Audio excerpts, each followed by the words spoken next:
Bonjour à tous et à tous. Bienvenue au midi webinaire du CQSS.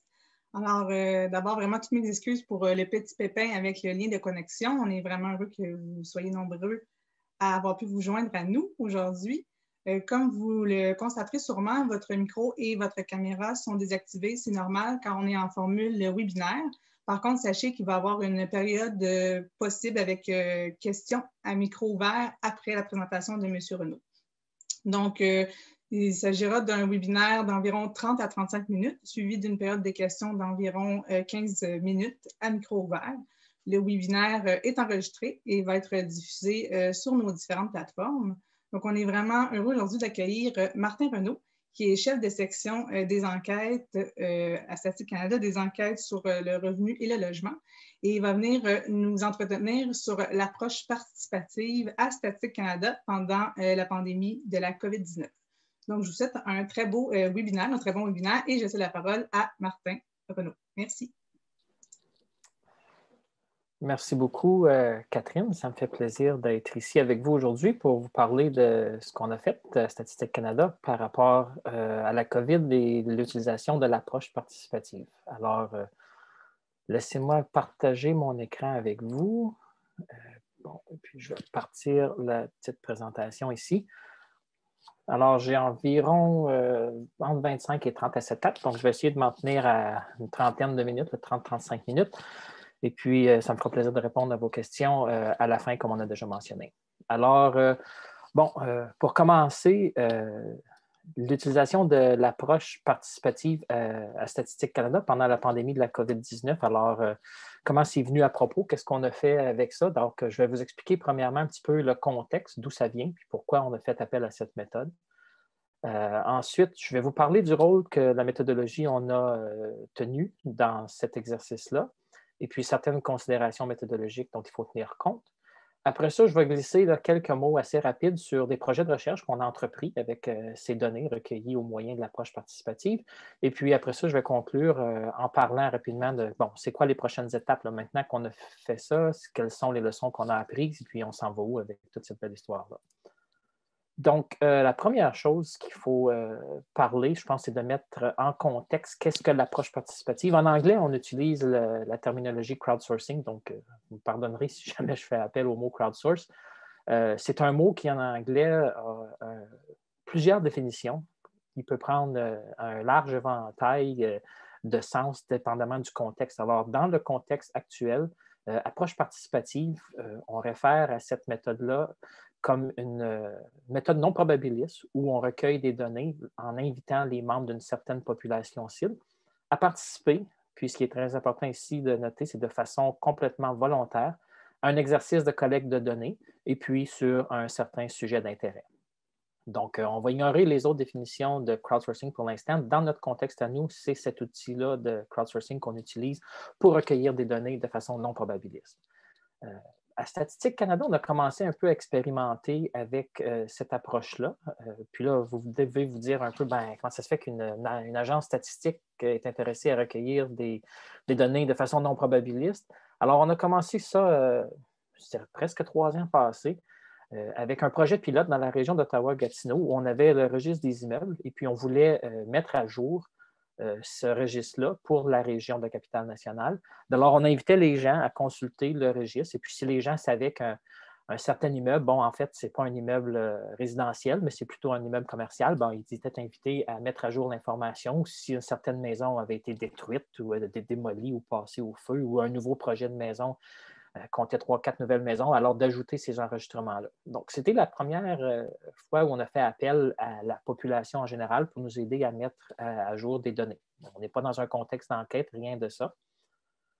Par la suite, le gouvernement fédéral nous a demandé s'il y avait moyen de mesurer la consommation de cannabis en prévision de la légalisation du cannabis qui s'en venait en octobre 2018. Donc, en janvier 2018 à peu près, on a lancé un portail qui s'appelait Stat Cannabis. Et puis, sur le portail, on invitait les gens à aller nous fournir de l'information, encore là, de façon volontaire, à savoir le prix qu'ils ont payé, la région où ils venaient, puis tout ça, ainsi de suite. Puis là, vous voyez un peu là, le dilemme.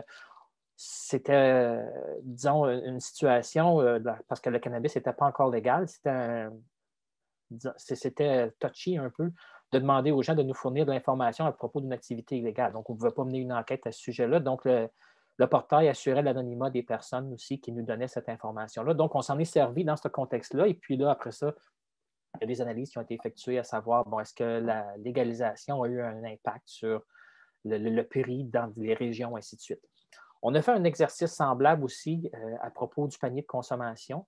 C'est une des méthodes qu'on utilise au Canada pour mesurer la pauvreté chez les gens. Donc, pour un certain panier de denrées, puis ce n'est pas du denrées et services aussi, dépendamment de la région où l'on habite. Par exemple, on pouvait demander aux gens sur le portail, les gens nous indiquaient dans quelle région ils étaient. Et puis là, après, une des questions, par exemple, c'était, bon, selon votre région, une hypothèque de 1 500 $ par mois. Est-ce que c'est trop, est-ce que c'est pas assez ou est-ce que c'est à peu près correct? Donc, on passait à travers une série de questions comme ça pour aller chercher le pouls des gens, à savoir, bon, selon les items du panier, est-ce qu'on est encore pas pire ou si on commence à être un peu désynchronisé par rapport à la réalité? Donc, étant donné tout ça, on a décidé d'écrire un document à un certain point, là, en 2018, à propos des considérations méthodologiques en disant, si on est pour faire appel à l'approche participative, qu'est-ce qu'on devrait tenir compte?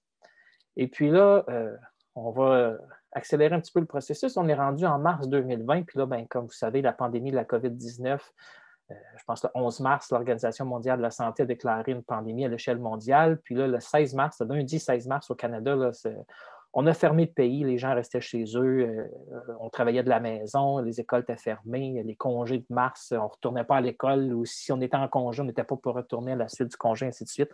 Mais on s'est rendu compte que le gouvernement avait besoin de données, puis il n'y en avait pas nécessairement de données au sujet de la COVID-19, c'était quelque chose de tout nouveau, là. Donc, on a fait appel à Statistique Canada, savoir est-ce qu'il y aurait moyen d'aller chercher des données sur la COVID-19, puis l'effet, l'impact que ça a sur les gens. Donc, on a dit oui, on peut faire quelque chose, sauf qu'à ce temps-là, de faire appel à nos processus traditionnels comme les enquêtes, si on est pour mettre une enquête sur pied, puis faire du testing, puis un pilote, puis le questionnaire, puis ainsi de suite, puis avoir des résultats au mois d'août, ça ne répond pas aux besoins. Donc, on voulait quelque chose très, très rapidement. Ça fait qu'on s'est dit, pourquoi est-ce qu'on ne ferait pas appel à l'approche participative comme outil de collecte? On a présenté ça à nos gestionnaires et on dit oui, on vous donne l'approbation, allez-y, on va de l'avant avec cette approche-là. Et de là est né le projet que je vais appeler Répercussions de la COVID-19 sur les Canadiens.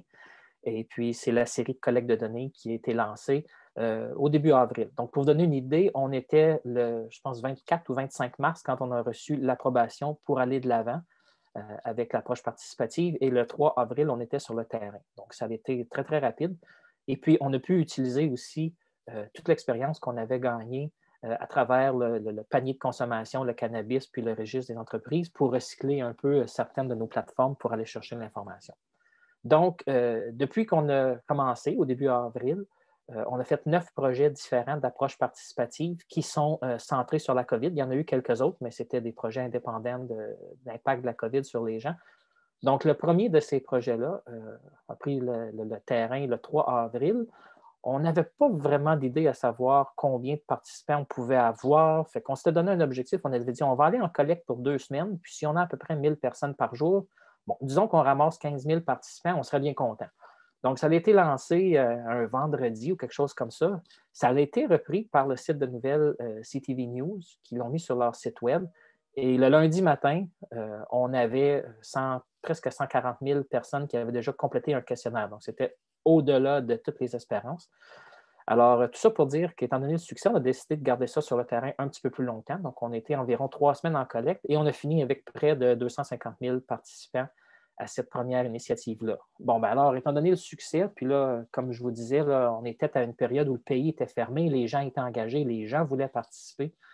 Alors, puis les gens avaient beaucoup de préoccupations aussi par rapport à la COVID. Donc, il y a un paquet d'autres sujets qui ont vu le jour.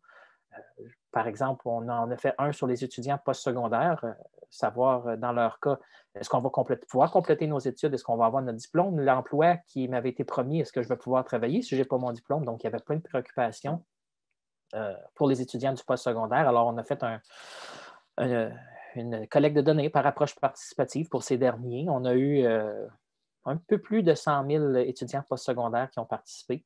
Puis là, après ça, là, les sujets se sont suivis là, à propos de la santé mentale, perception à l'égard de la sécurité, la confiance à l'égard des autres, être parent durant la pandémie, vivre avec un problème de longue durée, une incapacité. Après ça, un sur l'expérience de discrimination. Et le dernier, qui était le plus récent, qui a été sur le terrain de la fin novembre à la mi-décembre environ, à savoir quelles sont les répercussions de la COVID-19 sur les travailleurs de santé. Donc, pour toutes ces collectes de données par approche participative, on a eu environ 2 semaines de collecte, là, sauf peut-être la première. Et puis, on a été sur le terrain pratiquement là, de façon continue du début avril à la fin août avec une pause de quelques semaines en juillet. Bon, le succès de la première collecte n'a pas été répété, là, les 250 000 ou presque, on va oublier ça. Mais on a eu, bon, disons, près de 50 000 pour certains, pour d'autres un peu moins. Puis, une chose qui est importante de préciser, c'est que dans la première approche participative, on avait mis 2 questions à la fin de notre questionnaire, à savoir, on demandait aux gens si ça vous tente de participer à nouveau à une approche participative, seriez-vous prêt à nous laisser soit un numéro de téléphone ou une adresse courriel à laquelle on pourrait communiquer avec vous pour vous inviter à participer à des initiatives futures? On était agréablement surpris. On a eu près de 140 000 personnes qui nous ont donné un courriel. Alors, on a utilisé ces courriels-là qu'on nous avait laissés pour stimuler la participation dans l'approche participative suivante. Donc, à partir de la santé mentale, vous voyez, on a eu près de 50 000 personnes, mais ces 50 000 personnes-là, il faut tenir compte qu'il y a des courriels qui ont été envoyés aux gens qui avaient participé à la première approche participative en leur disant merci d'avoir participé. Puis les résultats, vous pouvez les trouver ici sur notre site web, ainsi de suite. Et pour vous laisser savoir, on a présentement un autre collecte de données qui est sur le terrain à propos de la santé mentale. Si ça vous tente de participer, vous pouvez cliquez ici, puis ça va vous amener au questionnaire. Et puis, on a vu que ça avait un effet positif. Donc, à chaque fois qu'on envoyait un courriel à des gens, le lendemain, on avait une grande augmentation du nombre de participants. Donc, on a fait ça comme ça. Puis, une chose aussi que je n'ai pas mentionnée, mais qui est important de mettre en contexte, c'est que les questionnaires d'approche participative sont faits pour être courts. Donc, les questions étaient relativement courtes, des questions à choix multiples, pas de questions longues. Et puis, on allait chercher un peu d'informations démographiques, mais comme on voulait garder le questionnaire court, on voulait garder ça 10, 12 questions, 15, le gros maximum. On ne peut pas aller chercher 8, 9 questions démographiques et puis demander 2 questions de contenu. Donc, on a dû limiter les questions sociodémographiques à environ 5 ou 6 différentes variables. Donc, ça, c'est un petit peu le contexte. Je vous ai parlé des adresses courriels. Après ça, cette base d'adresse courriel-là a été maintenue de façon à savoir, bon, est-ce qu'on s'est servi de cette adresse courriel-là à l'approche participative sur la santé mentale pour communiquer avec quelqu'un? Oui, bon, ben, on ne communiquerait peut-être pas avec lui sur le prochain parce qu'on voulait quand même donner une pause aux gens. On ne voulait pas toujours être rendu dans leur boîte courriel non plus. Alors, on a maintenu cette base de données-là. Et puis aussi, à chaque approche participative subséquente, on a redemandé aux gens à la fin s'ils étaient prêts. Donc, les nouveaux participants pouvaient nous donner leur adresse courriel et un numéro de téléphone. Donc, la base de données là, qui avait 130 quelques mille après la première ou le premier cycle a augmenté pour se ramasser à plus de 200 000 courriels différents. Donc, c'est bien beau tous ces chiffres-là, là, puis c'est beau d'avoir de la participation de 250 000, puis quand même que c'est 50 ou 40. Mais une chose qu'il faut se rappeler, c'est que c'est un taux de participation excessivement faible quand on compare à l'ensemble de la population canadienne parce que, bon, on est 37, 38 millions, on visait les 15 ans et plus, donc c'est autour de 31, 32 millions. Et même à 250 000 personnes, c'est moins que 1 %. Donc, il y avait un fort biais de participation. Donc, du côté de la méthodologie, nos efforts visaient 4 points en particulier. On voulait essayer d'atténuer le biais le plus possible, malgré l'absence d'un plan de sondage. Après ça, on voulait assurer la rigueur puis la qualité des données. On s'est dit qu'il faut trouver des façons de valider les résultats. Et puis, on a participé aussi très activement à l'interprétation puis l'analyse des données. Donc, je vais parler un petit peu de ces 4 points-là. Le premier étant le biais. Donc, le tableau que vous voyez à votre droite, c'est un exemple de tableau qu'on utilisait à tous les jours de collecte pour avoir une idée où on en était rendu dans la collecte. Les cellules en rouge, c'est des cellules pour lesquelles on se dit oui, là, la participation, ce n'est pas assez fort, là, il nous manque quelque chose de ce point de vue-là. Les cellules vertes, ça va bien, puis les cellules bleues, ben, on est en chemin, mais on n'est pas tout à fait rendu encore. Donc, on s'est servi de ce tableau-là parce qu'on faisait appel aussi, dans les approches participatives, on faisait appel à des partenaires externes pour nous aider à faire la publicité de la collecte de données. Donc, par exemple, quand on a fait l'approche participative auprès des étudiants postsecondaires, les universités, les associations d'étudiants ont toutes reçu un courriel de nous en disant bien, on est en train de recueillir des données sur les répercussions de la COVID auprès des étudiants postsecondaires. Pourriez-vous nous donner un petit coup de main, puis envoyer ça à vos listes de distribution, ainsi de suite. Donc, quand on voyait, par exemple, qu'il y avait des cellules rouges chez certains groupes d'âge ou certaines provinces ou des choses comme ça, on essayait de cibler la communication à des organismes externes ou des partenaires externes qui pouvaient nous aider peut-être à stimuler la participation dans ces cellules-là où ça allait un petit peu moins bien. Et puis, règle générale, on a vu dès la première collecte de données, je vais dire rule of thumb, comme on dit en anglais, là, à peu près 3/4 des participants étaient des femmes. Et puis, à la deuxième collecte de données, c'était sensiblement la même chose, et à la troisième, ainsi de suite. Donc, on a toujours fini avec environ 3/4 des participants qui étaient des femmes. On a vu que les adolescents et les personnes âgées participaient beaucoup moins que les personnes d'âge moyen. L'Ontario et la Nouvelle-Écosse avaient toujours beaucoup plus de participants que d'autres provinces. Par exemple, au Québec, les gens participaient moins. Donc, malgré les efforts qu'on a faits, ils ont aidé ces efforts-là, mais ça n'a quand même pas réduit ou enlevé ces biais-là qu'on avait observés à la collecte. Donc, on s'est dit, qu'est-ce qu'on peut faire d'autre pour ajuster ces biais-là? Bien, on a appelé ça une stratégie d'ajustement, puis je vais revenir un petit peu plus tard, là, pour ceux qui sont un petit peu plus familiers avec la méthodologie. Essentiellement, on a fait une post-stratification. Donc, on a fait une post-stratification, mais on n'avait pas de poids de sondage de départ, donc chaque personne avait un poids de 1, se représentait elle-même. Et je vais vous donner l'exemple du sexe. Donc, on savait qu'on avait 3/4 de participants qui étaient des femmes. Alors, on savait que dans une certaine province, pour un certain groupe d'âge, parce qu'on avait des totaux de contrôle à Statistique Canada qu'on pouvait utiliser, on savait qu'on avait X nombre d'hommes entre 20 et 29 ans en Ontario. Alors, on a juste calibré nos données pour s'assurer qu'on se matche ou qu'on se cale à ces totaux connus-là. Donc, on faisait ça par province, on faisait ça par groupe d'âge et par sexe. Et puis, on a fait un autre petit ajustement aussi, puis j'y reviens aussi tout à l'heure un petit peu plus en détail. On a standardisé ou normalisé le facteur d'ajustement qu'on avait calculé pour qu'à la fin, la somme des facteurs d'ajustement nous donne la taille d'échantillon et non pas la taille de population. Et puis, c'est ce facteur-là qu'on a mis sur notre fichier de microdonnées public quand on les a diffusés. Donc, évidemment, là, à la première approche participative, au premier cycle, avec 250 000 personnes, on était quand même capable d'utiliser la majorité des totaux de contrôle qu'on connaissait sans avoir à les modifier. Par contre, à partir des cycles suivants, il a fallu procéder à certains regroupements, par exemple, parce que ça pouvait arriver que dans un groupe d'âge, un certain groupe d'âge à l'île du Prince-Édouard, par exemple, on n'avait pas assez d'hommes ou de femmes dans le groupe d'âge. Donc, on voulait éviter d'avoir des facteurs d'ajustement extrêmes. Donc, on regroupait les groupes d'âge ensemble jusqu'à temps qu'on ait un facteur plus raisonnable. Donc, quel taux de contrôle on a utilisé pour procéder à ces ajustements-là? Bon, mais pour nos cycles sur la population générale, la santé mentale, perception de sécurité et la confiance à l'égard des autres, on a utilisé les projections démographiques de février 2020 qu'on a à Statistique Canada. Et puis, ces projections-là, c'était le nombre de personnes, comme je vous ai dit tout à l'heure, par province, par sexe et par groupe d'âge. Pour l'approche participative sur les étudiants du postsecondaire, on a des comptes à Statistique Canada du nombre d'étudiants inscrits par programme, par province.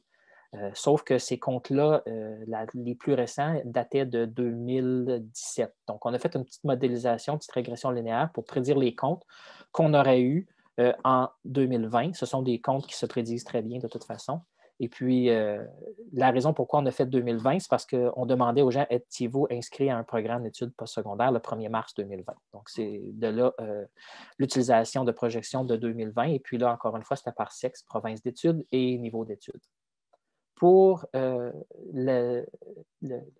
l'approche participative à propos des parents durant la pandémie, on a utilisé des projections de 2020 qu'on a à Statistique Canada sur le nombre de familles qui ont des enfants dans les groupes d'âge 0-5 ans, 6-14 ou 0-14 par province. Donc, c'est à ça qu'on s'est calé. On faisait l'hypothèse ici qu'on n'avait seulement qu'une personne qui nous répondait par famille. Après ça, pour l'approche participative sur les problèmes de longue durée, on a pris les comptes de recensement 2016 du nombre de personnes qui avaient déclaré à l'époque vivre avec un problème de longue durée ou une incapacité, encore là par province, par sexe et par groupe d'âge. On n'a pas ajusté pour se caler sur ou pour refléter 2020 parce que ce sont des chiffres, des comptes qui varient très peu dans le temps. Et puis, le temps qu'on avait pour traiter les données, ça aurait été trop long de faire l'exercice de modélisation. Donc, on a seulement pris les chiffres tels quels de 2016. Pour le cycle sur l'expérience de la discrimination, on a pris encore là, les mêmes projections démographiques par province, sexe et groupe d'âge, mais cette fois-ci de juin 2020, parce qu'on avait eu des nouvelles données à travers notre division de la démographie. Et puis, on a rajouté cette fois-ci le statut de minorité visible, qui était une variable assez importante dans un contexte comme expérience de discrimination. Et puis, le dernier qu'on a fait à l'automne sur les travailleurs de santé, dans ce cas-là, on a pris le nombre de travailleurs de santé par province et par type d'emploi comme taux de contrôle à utiliser. Donc, quelque chose d'autre qu'on a fait aussi du côté méthodologique, c'était d'assurer ou travailler à essayer d'avoir la meilleure qualité possible de données, étant donné le peu de contrôle qu'on avait sur la collecte. Donc, on a fait un paquet de vérifications de base. Une des questions qu'on demandait, par exemple, aux gens, c'était de nous donner leur code postal. Donc, on a vérifié que le code postal qu'on recevait était bel et bien un code postal valide. On a la liste des codes postaux valides. Donc, les gens qui nous ont répondu HOH, OHO, là, on n'avait pas personne. Le Père Noël était exclu de notre population cible. Après ça, on a procédé à une détection de valeurs aberrantes, même si on avait des questions fermées à choix multiples. L'exemple qui me vient à l'esprit, c'est dans le cycle sur les parents durant la pandémie. On demandait dans votre foyer combien d'enfants 0 à 1 an avez-vous? 1, 2 ou 3 plus. Puis après ça, 2, 3 ans, 4, 5 ans, ainsi de suite. On divisait ça par petit groupe d'âge. Donc, quelqu'un qui répondait 3 plus à chaque catégorie, là, ça m'étonnerait que quelqu'un avec 15 enfants en bas de 6 ans dans son foyer. Donc, quand on voyait des cas comme ça, on faisait juste les éliminer de notre fichier de données. On a vérifié pour les enregistrements hors champ. Comme je vous disais, la plupart de ces cycles-là visaient la population de 15 ans et plus. Donc, si quelqu'un nous rapportait une valeur, un âge en bas de 15 ans, on les excluait. Et puis, une chose qu'on a vérifiée, quoique on n'avait pas nécessairement tous les outils pour le faire, mais on a quand même vérifié est-ce qu'on a eu des réponses multiples d'un participant. Quand on est dans une enquête probabiliste, puis la collecte se fait de façon électronique comme ça, souvent ce qui arrive, on reçoit une lettre ou on reçoit un courriel avec un code d'accès, on entre notre code d'accès, on entre nos données, on sauvegarde, c'est fini. On ne peut plus participer une deuxième fois. Sauf que dans l'approche participative, et spécialement dans la première, parce qu'elle a été 3 semaines sur le terrain, puis que les choses ou la situation de la COVID bougeait très, très vite. Si vous vous rappelez, là, fin mars, début avril, on a vu des gens qui ont répondu ou qui ont participé plus d'une fois. Et puis, c'était parfaitement acceptable. Peut-être qu'au début de la collecte, ces gens-là étaient, disons, dans une situation où ils avaient peur de perdre leur emploi. Puis la semaine suivante, ils se font confirmer par leur patron que non, personne ne perd son emploi, tout le monde va rester au travail. Bien là, ils sont revenus participer pour nous indiquer que tout d'un coup, bien, ils n'étaient plus inquiets de perdre leur emploi. Donc, on a eu des réponses multiples comme ça. On a pu les identifier. À ce qu'on a vu, on n'a pas eu de cas problématiques, à savoir des gens qui répondent 250 fois ou des choses comme ça. Une chose qu'on aurait aimé faire, c'est d'avoir les adresses IP aussi pour s'assurer qu'on n'a pas un nombre anormalement élevé de participants provenant de la même adresse IP, mais on n'a pas accès à cette information-là pour l'instant. Après ça, oups, désolé, ça s'est enlevé sur le mauvais côté.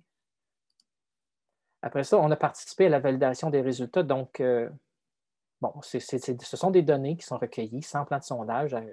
On sait qu'il y a du biais, mais à quoi est-ce qu'on pourrait se comparer, à savoir, bon, on est-tu quand même pas trop pire ou bien si on est complètement dans le champ gauche avec les résultats qu'on va sortir? Pour la première approche participative, il faut mentionner qu'une bonne partie du contenu a été recyclé d'une autre initiative qui avait été lancée, disons, 2 semaines avant, puis qui s'appelle la série d'enquêtes sur les perspectives canadiennes. Dans ce cas ici, c'était un projet pilote qu'on avait, mais qui était basé sur une méthodologie rigoureuse avec un plan de sondage défini, des probabilités de sélection, ainsi de suite. Donc, on a comparé nos résultats à ceux de cette enquête-là, ou du premier cycle de cette enquête-là. Cette enquête-là, par contre, ne donnait que des résultats au niveau national parce qu'ils avaient une taille d'échantillon relativement faible, autour de 7000 personnes, puis ils se ramassaient avec environ 4200 répondants. Donc, ce qu'on a fait, on a comparé au niveau national, puis on a vu qu'on était en ligne avec cette enquête-là. Donc, on s'est dit, bon, ben, c'est quand même peut-être pas si pire que ça. Donc, l'ajustement qu'on a fait, par exemple, pour compenser la distribution qu'on avait observée par rapport au sexe, par rapport aux provinces et aux groupes d'âge, semble quand même nous ramener un peu en ligne avec cette autre source connue-là. Sauf que plus on creuse, donc plus les domaines deviennent fins, moins il y a de participants, alors plus on risque de s'éloigner d'une valeur. Mais le problème, c'est qu'on ne la connaît pas, cette vraie valeur-là. Dans le cycle sur la discrimination, on a regardé beaucoup la diversité des genres, parce que c'est quelque chose c'est un sujet de discrimination assez important. On a comparé nos résultats aux tests qui avaient été faits sur le recensement, puis on a vu qu'on avait à peu près 20 fois plus de gens qui rapportaient là, le genre divers par rapport aux tests qui avaient été effectués au recensement. Donc, dans ce cas-là, ce sont des bémols qu'on peut mettre puis qu'on peut utiliser pour avertir les utilisateurs. On a aussi fait des comparaisons à vérifier nos résultats bruts versus nos résultats ajustés. Encore là, on voyait des différences et plus les domaines étaient fins, plus les différences étaient grandes, mais règle générale, on était quand même à l'intérieur d'une dizaine de pourcents un de l'autre, donc ce qui était quand même pas si mal. On a participé à l'interprétation et l'analyse du côté de la méthodologie. On est habitué là, dans un cadre d'enquête à Statistique Canada à parler de répondants, à parler d'enquête, à parler d'estimation, à parler de pondération. Sauf que dans le cas ici, comme c'est l'approche participative et non probabiliste, il n'y a pas de plan de sondage, on s'est dit qu'il faudrait essayer de trouver une façon d'ajuster la terminologie parce que de parler de répondants, ça peut donner une fausse impression à l'utilisateur que c'est une enquête qui a été menée. Donc, on a décidé de ne pas parler de répondants, mais de parler de participants. Et puis, ce qui est très en ligne avec le mot approche participative aussi. On a éliminé le mot enquête du vocabulaire. On parlait d'une initiative de collecte de données parce que ce n'est pas une enquête proprement dite avec un plan de sondage. Encore là, on trouvait que ça donnait un faux sentiment de sécurité.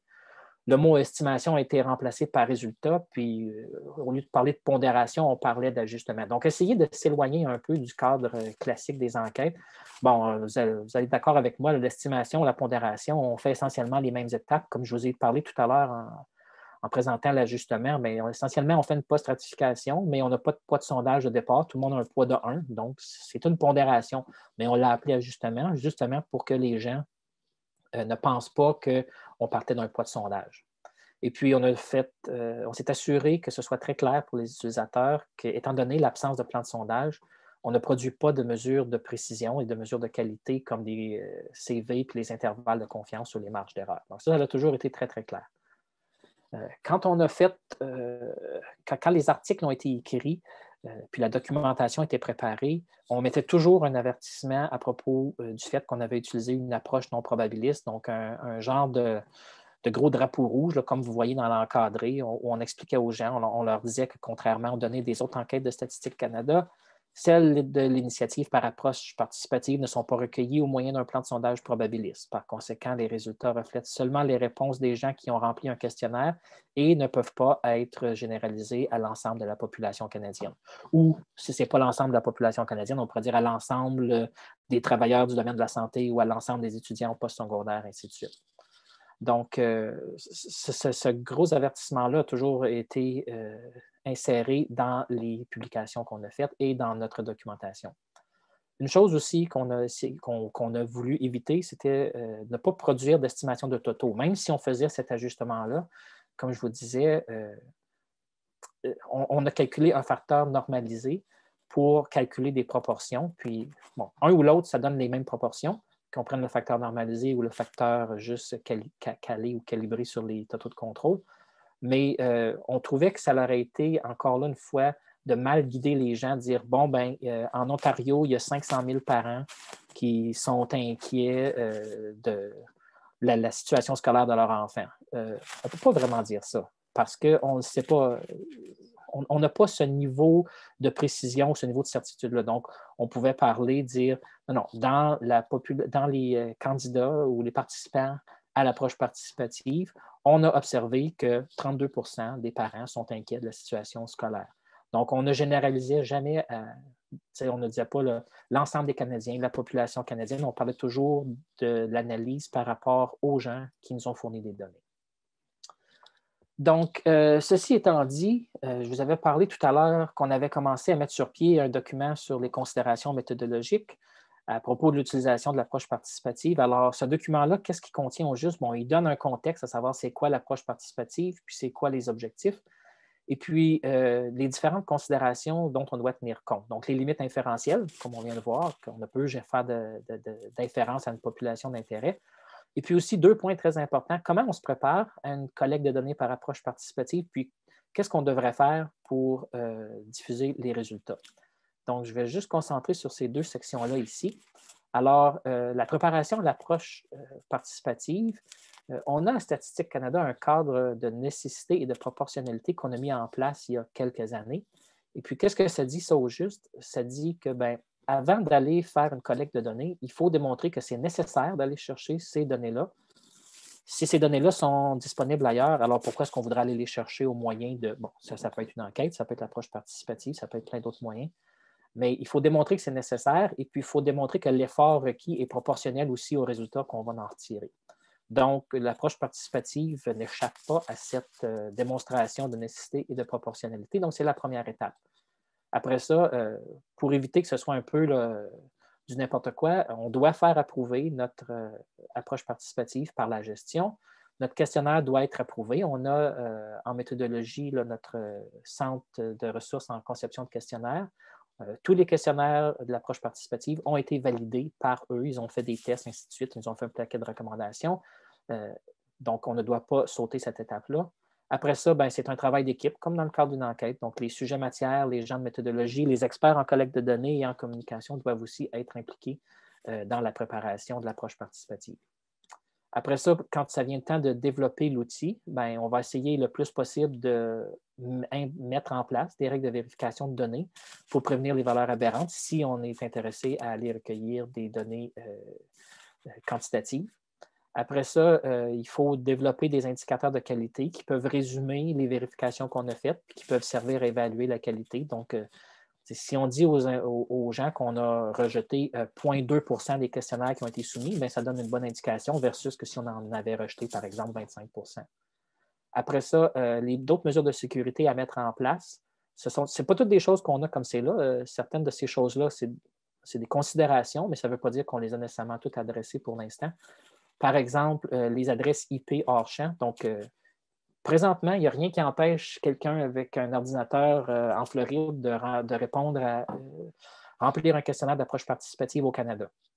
Donc, si on pouvait trouver un moyen, puis c'est certain que ça existe, il faudrait juste le mettre en place, de dire, bon, mais cette adresse IP-là n'est pas une adresse IP canadienne, donc on l'exclut. Là, oui, on pourrait peut-être, certains diraient, ben oui, on va exclure la personne qui est partie passer l'hiver en Floride. Oui, c'est vrai, mais bon, on a peut-être avantage quand même à mettre quelque chose comme ça en place. Après, si on pouvait recueillir des adresses IP, on pourrait facilement détecter s'il y a eu un nombre anormalement élevé de réponses à partir de ces adresses-là. Et puis, il faut trouver un moyen aussi de se protéger contre les réponses robotisées. Donc, ça pourrait être comme quand on remplit des questionnaires ou des fois quand on achète quelque chose sur l'Internet, on nous présente une image, puis on nous dit, bon, mais cochez toutes les cases où vous voyez un feu de circulation. On pourrait prendre une approche comme ça qui nous protégerait contre ces réponses robotisées-là. Ces 3 facteurs-là en rouge, ce sont des préoccupations qui ont été identifiées comme étant prioritaires par notre comité consultatif sur les méthodes statistiques. Donc, c'est quelque chose sur lesquels on va travailler à l'avenir. Et puis après ça, ben, se préparer, c'est ça, comme je disais, détecter les valeurs aberrantes. Et puis, qu'est-ce qu'on peut faire aussi pour préserver la confidentialité? Alors, quand ça vient le temps de diffuser les résultats de l'approche participative, bon, il faut informer l'utilisateur des limites de notre collecte à propos du temps qu'on a fait, ainsi de suite. Donc, cette liste-là ici n'est peut-être pas nécessairement exhaustive, mais ce sont des choses qu'on a identifiées comme étant pertinentes à informer l'utilisateur. Alors, premièrement, qui a été invité à participer? à la collecte, et puis comment ils ont été invités à participer à travers une campagne de médias sociaux, des partenaires externes, ainsi de suite, et puis mettre l'emphase sur le fait que c'était une collecte volontaire. Après ça, on a dit qu'on doit rapporter le nombre de questionnaires valides, donner les dates de début et de fin de collecte. Et puis, dans le cadre de la COVID, c'est très important parce qu'une collecte du 3 au 24 avril, on aurait pris les mêmes questions, on les aurait posées aux mêmes personnes, mais on l'aurait fait du 15 juillet au 4 août. On aurait eu des réponses probablement très différentes. Donc, c'est très important de préciser les dates de début et de fin de collecte. Après ça, qu'est-ce qu'on a fait comme méthode de détection de valeurs aberrantes? Comment on a corrigé les données? Pourquoi on a exclu les données, ainsi de suite. Mettre comme le gros encadré qu'on a vu tout à l'heure, l'avertissement à propos de l'absence de plan de sondage et le fait qu'il n'y a pas de mesure de précision qui se rattache aux résultats qu'on publie. Et puis, donner de l'information à propos du processus justement d'ajustement. Donc, on a calé sur des totaux de contrôle connus, de province, âge, sexe ou nombre de familles avec des enfants de 0 à 6 ans, ainsi de suite. Après ça, mettre l'avertissement à propos du biais et de l'interprétabilité du fait qu'on ne peut faire d'inférence à la population. Et puis, mettre une liste d'indicateurs de qualité qu'on a produits. Donc, les directives sur l'approche participative à Statistique Canada, on a une directive qui est en cours de développement présentement. On a décidé d'aller de l'avant puis développer ça pour se donner un cadre le plus défini. Le document qu'on avait écrit, c'est bien, ça avait été fait par la méthodologie, mais on doit avoir en tant qu'agence statistique quelque chose plus robuste, quelque chose de légal. Donc, cette directive-là est dans un contexte légal. On a une série de définitions, puis entre autres, c'est quoi l'approche participative, puis quels sont les résultats attendus, puis c'est quoi l'objectif. Et puis après ça aussi, ce qui est très important, c'est de bien définir les responsabilités, encore là dans le contexte légal, de chaque partie impliquée dans le processus. Cette directive-là devrait être prête d'ici la fin du mois en passant. Donc, une autre chose qui après, disons, un mois et demi environ de données recueillies d'approche participative, on a remarqué qu'avec la quantité de données recueillies, on ne peut pas laisser ça là. On s'est dit, bon, mais qu'est-ce qu'on pourrait faire comme recherche à ce sujet-là? Parce qu'il y a deux côtés à la médaille. Donc, le premier côté, c'était est-ce qu'on pourrait utiliser des données d'enquête pour améliorer la qualité des données d'approche participative? Et à l'inverse, est-ce qu'on pourrait utiliser les données d'approche participative pour essayer d'augmenter la précision dans les enquêtes? Donc, les premiers cycles d'approche participative, comme je vous disais, on n'avait pas le temps de développer ces méthodes-là. Là, ça allait très vite, ça prenait des résultats. Si vous vous souvenez des dates, là, on a eu à peine 10 jours pour se préparer. On était sur le terrain pendant 3 semaines. Puis, en fait, on a même des résultats qui ont été publiés avant la fin de la collecte. Donc, on a publié les résultats des 2 premières semaines de collecte pendant la 3e semaine de collecte. Et d'habitude, là, dedans d'1 semaine et demie, 2 semaines, les résultats étaient publiés. Donc, ce n'était pas le temps de développer des méthodes complexes. Mais on a une équipe séparée menée par Jean-François Beaumont, un de mes collègues, qui a pris le temps de regarder les données comme ça recueillies et puis de voir, bon, est-ce qu'on pourrait prendre des méthodes un petit peu plus sophistiquées et puis ça pourrait peut-être nous mener à réduire le biais. Donc, il y a eu 4 grands projets qui ont été lancés au mois de mai et puis je vais en parler très brièvement ici. Donc, comme je vous disais, le premier objectif, c'était est-ce qu'on peut réduire le biais des estimations de l'approche participative?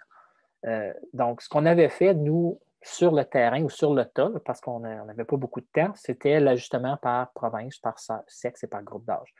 Mais si on avait d'autres variables auxiliaires comme l'éducation, comme l'état matrimonial, la taille de ménage, des choses comme ça, est-ce qu'on pourrait s'en servir pour réduire le biais?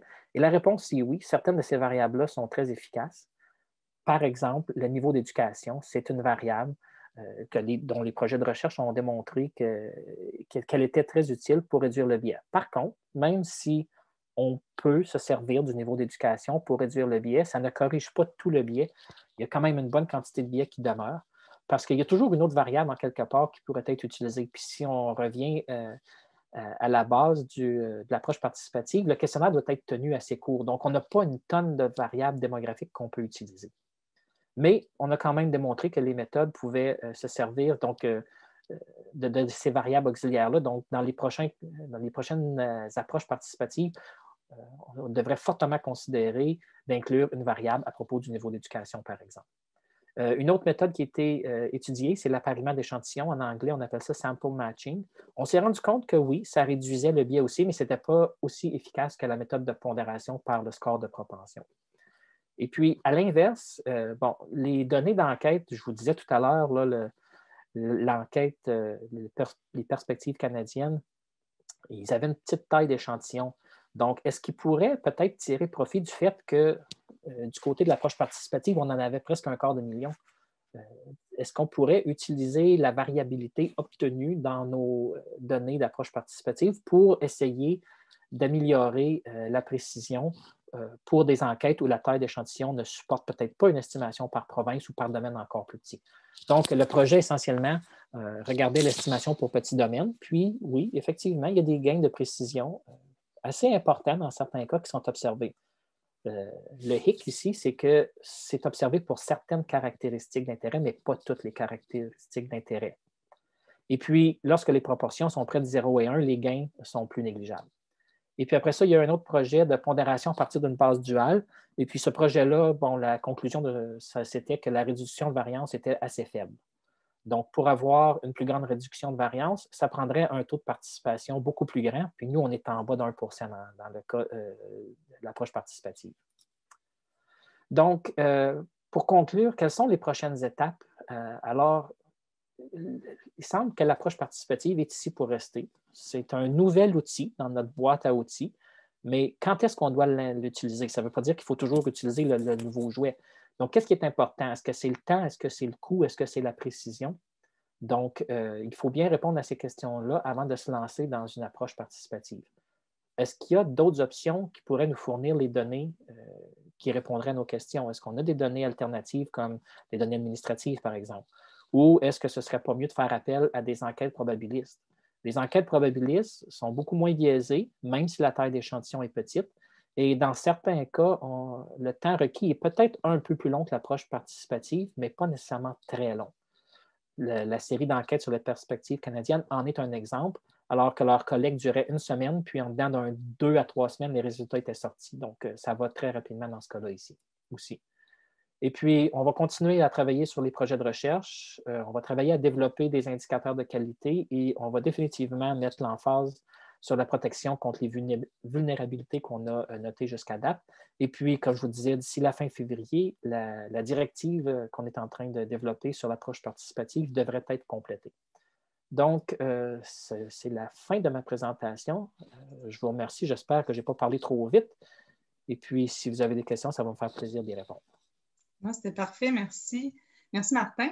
Donc, on est rendu à la période de questions. Ça va être une période de questions à micro ouvert. Donc, en fait, j'invite tous ceux et celles qui souhaitent poser une question à lever votre main. Si vous êtes interpellé, ma collègue Kaina va le mentionner au technicien qui va vous envoyer la notification pour activer votre micro. Donc, vous n'avez qu'à activer votre micro et vous allez pouvoir poser votre question. Donc, bon échange. Oui, effectivement. Donc, on a la première question de Claire Duro. Donc, Claire Duro, vous allez recevoir une notification pour ouvrir votre micro. OK. Bonjour, M. Renaud. Je dois vous avouer que la première fois que j'ai vu que vous faisiez une enquête que vous appelez participative, les deux bras sont tombés parce que je donne un cours méthode de sondage et que tous les gens qui donnent des cours de méthode de sondage disent aux étudiants, ceci n'est pas, il ne faut pas faire ça. Une enquête de volontaire, c'est pas bien. Il faut essayer d'avoir des échantillons probabilistes, etc., etc., etc. Donc, vraiment, là, j'étais soufflée parce qu'on a un beau nom, approche participative, mais dans le fond, c'est une enquête de volontaire. Par contre, j'ai été un peu rassurée par votre présentation. Ce qui m'étonne, vous dites que vous avez comparé avec d'autres choses, mais ce qui m'étonne, c'est que oui, dans l'urgence, vous avez décidé de faire ça, on peut comprendre, surtout avec les sous-populations, mais pourquoi ne pas avoir le plus... si on parle de 10 à 15 questions, ça se fait très bien, par exemple, dans une enquête... par sondage automatisé ou des choses comme ça, qui auraient pu permettre de comparer les réponses aux mêmes questions sur un échantillon probabiliste. Et donc, ça, c'est le premier point.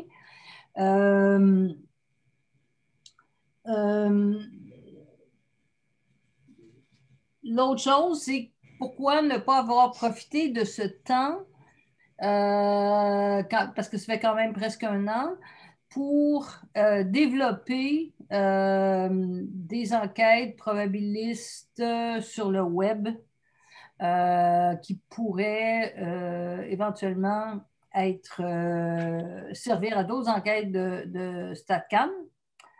Et finalement, vous n'avez pas beaucoup parlé de votre stratégie de recrutement.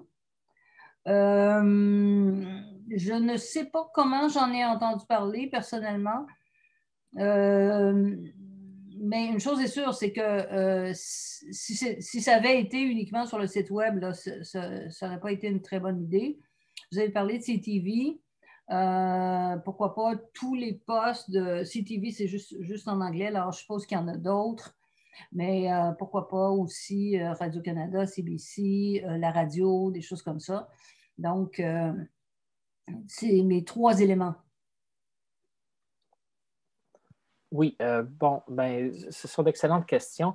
Je vais commencer par la dernière. Pour la stratégie de communication, oui, c'est vrai, j'en ai pas parlé beaucoup.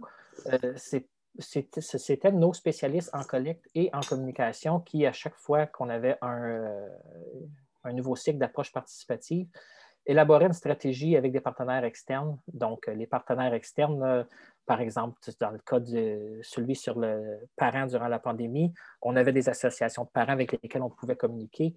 Bon, on a une liste à Statistique Canada de partenaires externes, puis dépendamment du sujet, puis on a un paquet de divisions aussi avec des sujets matières qui ont des contacts à l'extérieur. Donc, on se servait de ces listes-là pour communiquer avec des organismes qui pouvaient nous aider à faire la publicité de la collecte par approche participative. On avait aussi la campagne de médias sociaux qu'on utilisait, là, les sites de médias sociaux de Statistique Canada et aussi parfois d'organismes encore là partenaires.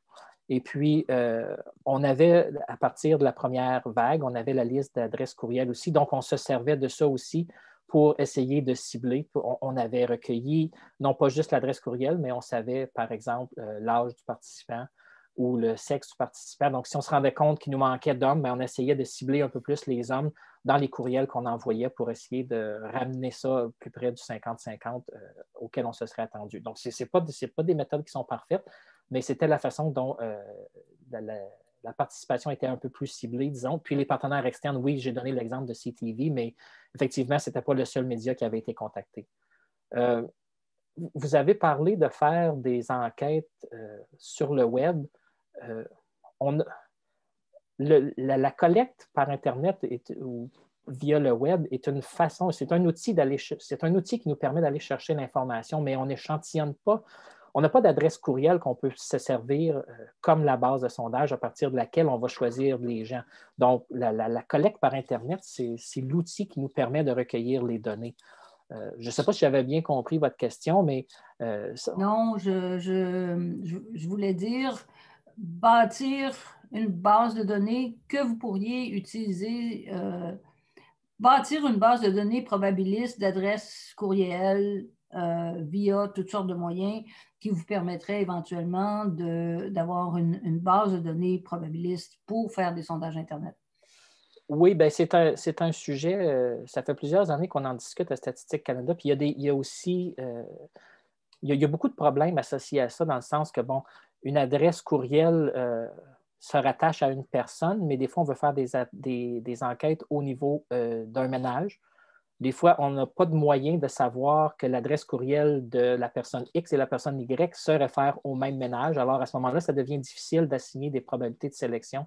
Donc, oui, c'est quelque chose qui est sur la liste, notre liste d'épicerie de choses qu'on aimerait faire un jour, mais il y a quand même plusieurs obstacles avant qu'on en soit rendu là. Mais là, je pense que je comprends mieux votre point.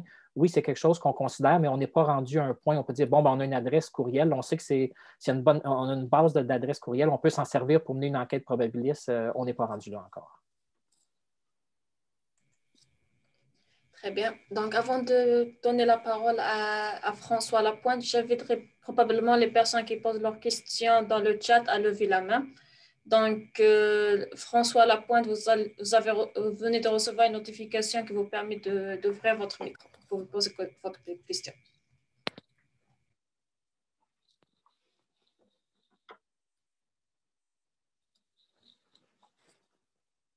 François Lapointe. Est-ce que vous m'entendez maintenant? Oui, oui. En fait, c'est France Lapointe. Oui, je suis une femme. Je m'excuse. Je voudrais d'abord remercier Martin pour l'excellente présentation. Je trouve que vous faites très bien le tour de la question. Les commentaires que vous faites sur les précautions que vous avez prises au niveau de la terminologie et l'interprétation des résultats me semblent être de très, très bonnes précautions qui ont été prises par Statistique Canada, au moins pour les enquêtes ou pour les collectes de données que vous avez faites à partir de l'approche participative auprès des individus. Je ne suis pas certaine que ça a été suivi aussi religieusement du côté de votre enquête que vous avez réalisée par approche participative auprès des entreprises, mais ça, c'est une autre question. J'ai un commentaire sur les indicateurs de qualité que vous comptez développer pour l'approche participative. J'aurais envie de vous dire, continuez avec, même du côté des indicateurs de qualité, dans le même sens que vous avez fait pour prendre des précautions au niveau de la terminologie puis de l'interprétation, puis éviter de donner une impression de qualité aux données, même si vous développez de nouveaux indicateurs. Il faut quand même que les gens, les utilisateurs de ces données-là, soient au fait, je pense, puis tout ce que vous nous avez expliqué le montre que vous avez ces préoccupations-là, que les utilisateurs soient au fait que ce ne sont pas des données d'enquête statistique.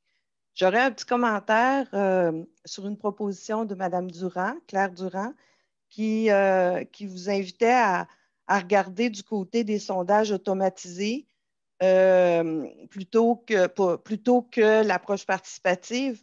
Mon commentaire à Claire, que je connais bien, avec laquelle j'ai déjà travaillé, c'est que les taux de participation dans les sondages automatisés sont passablement faibles eux aussi. Je ne sais pas s'ils atteignent 10 %. Donc, je me demande si ça permet vraiment d'améliorer les choses que de se tourner vers les sondages automatisés. Alors, c'est mes commentaires. Je vous remercie beaucoup pour la présentation. Bien, merci, ça m'a fait plaisir. Merci pour les commentaires aussi. Puis, si je peux juste ajouter quelque chose, on a toujours été très clair et très transparent à partir du début on ne voulait pas que les gens pensent que l'approche participative fait quelque chose qu'elle ne peut pas faire. Donc, c'est pour ça qu'on a toujours mis des avertissements, c'est pour ça qu'on a toujours parlé qu'on ne pouvait pas faire d'inférence, ainsi de suite. Puis, on va continuer de le faire, même si on développe des indicateurs de qualité. Je pense que le point de France est excessivement pertinent.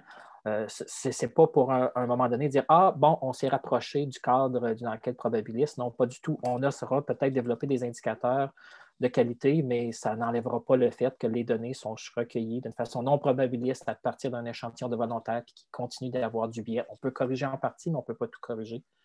Donc, oui, c'est un très bon point. Merci beaucoup.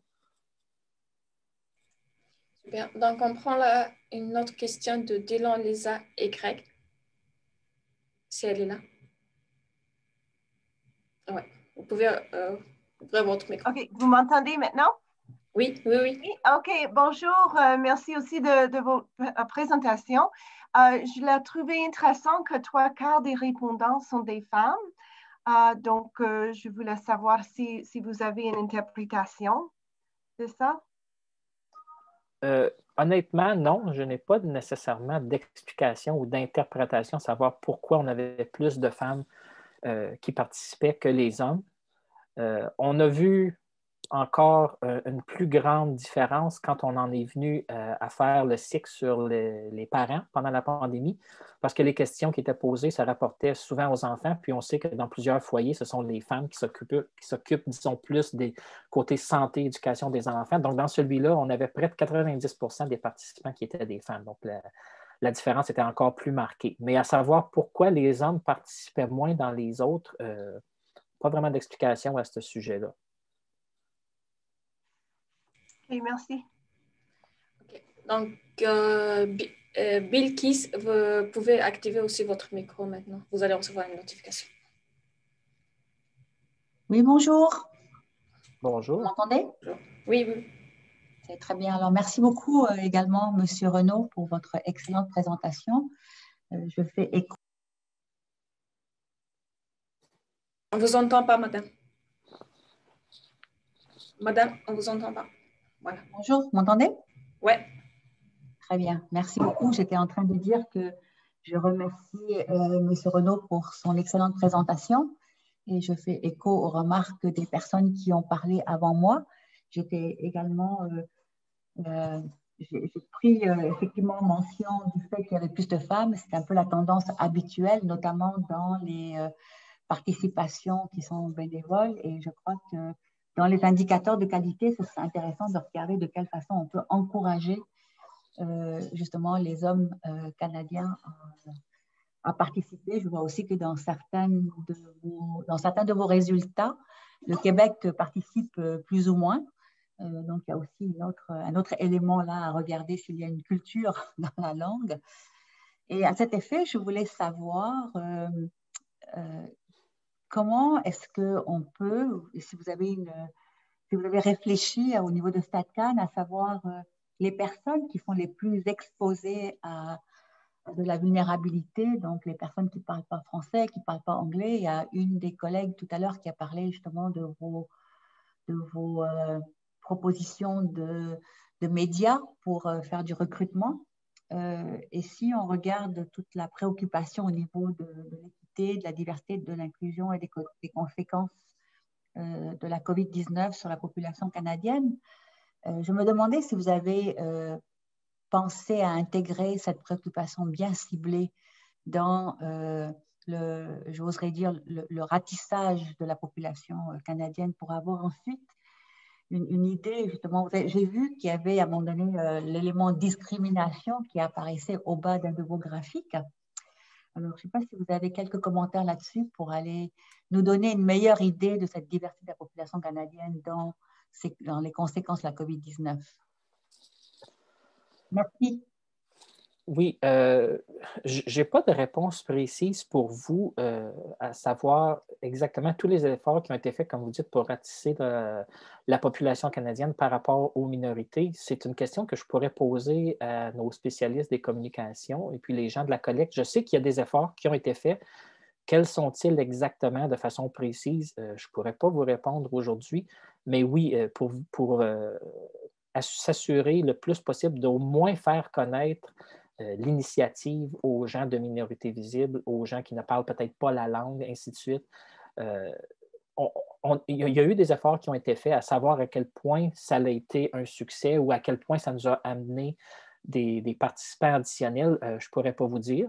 C'est quelque chose, étant donné le contexte non probabiliste, on a beau faire les efforts, ça ne garantit pas, on a beau faire, comme on dit en anglais, reach out, on a beau tendre la main puis essayer d'inviter ces gens-là à participer, ça ne veut pas nécessairement dire pour autant qu'ils vont participer. Donc, si vous voulez communiquer avec moi à un moment donné, dans les prochaines semaines, je pourrais peut-être vous donner une réponse plus précise à ce moment-là. Ce sera avec grand plaisir et un grand merci pour les efforts. Et puis, je voulais juste faire une petite remarque, à savoir que dans une perspective d'inclusion, j'irai au-delà du vocable minorité visible, mais plutôt de parler de la diversité qui constitue la population. Oui, absolument. Puis on l'a vu justement dans le cycle sur la discrimination. En parlant de diversité, on a vu que les gens qui rapportent ni hommes ni femmes, mais qui rapportent un autre genre, on avait une beaucoup plus grande proportion qui participait par rapport à ce à quoi on aurait pu s'attendre suite aux tests qui avaient été effectués dans notre recensement. Donc, oui. Un sincère merci, M. Renaud. Oui, vous êtes bienvenu. La dernière question, je pense. On a une autre question. Donc, je ne sais pas, est-ce que Daniel Couvreau, vous pouvez ouvrir votre micro ou pas?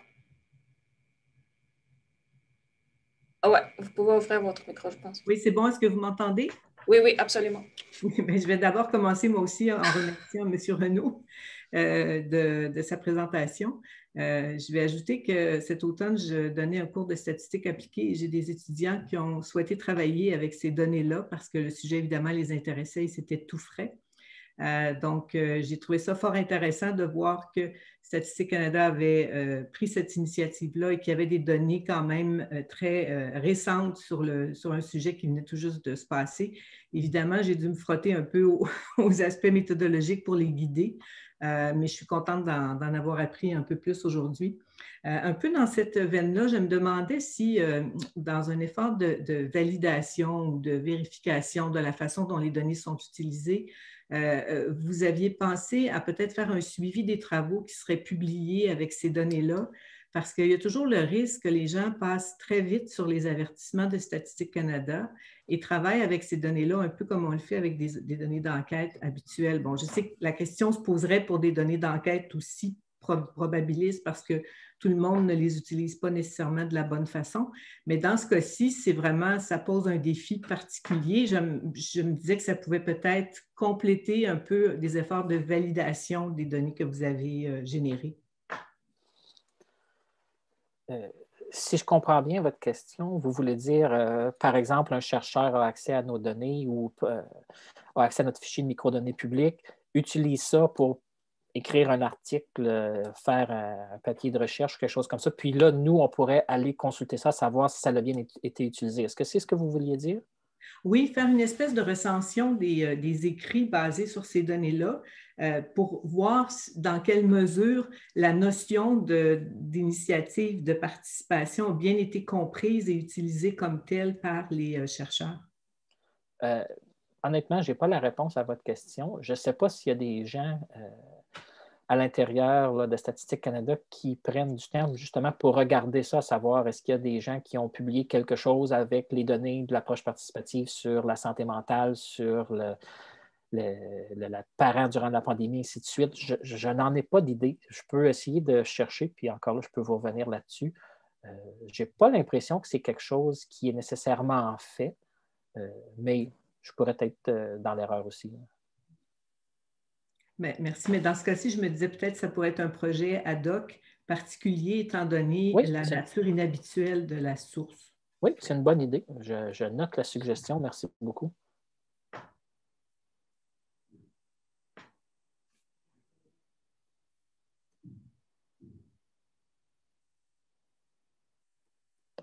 Une autre question? OK, il y a une autre question de Paul Olivia. Vous allez recevoir une notification aussi. Voilà. Oui, bonjour. Est-ce que vous m'entendez? Oui, on vous entend. OK, donc je vous remercie pour cette excellente présentation. Moi, j'ai une question qui a trait à un caractère plutôt longitudinal. C'est vrai que vous avez fait différentes vagues qui portaient sur différentes questions à différents moments, mais je me demande, est-ce que vous envisagez éventuellement faire une seconde vague par rapport aux premières questions que vous avez posées, de savoir est-ce que la situation a changé, si oui, dans quel sens? Et vu que vous avez parlé d'inclure éventuellement de nouveaux critères de qualité, est-ce que vous pensez que ces deux vagues seraient potentiellement comparables ou est-ce qu'il y aurait quelque chose à faire par rapport à cela?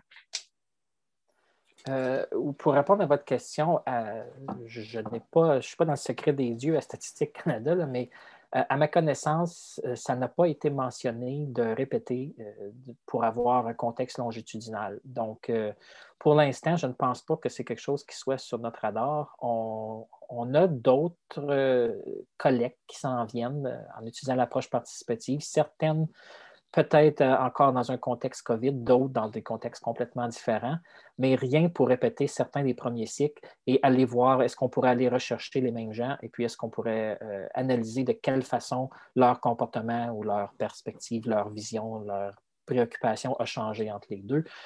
Ce ne serait pas quelque chose qu'on vise pour l'instant. Très bien. Donc, il y a d'autres questions? Je pense que c'est la fin des questions. Oui. Ouais, merci, merci Martin et merci à tous les participants, participantes de votre présence et de vos questions et commentaires vraiment intéressants.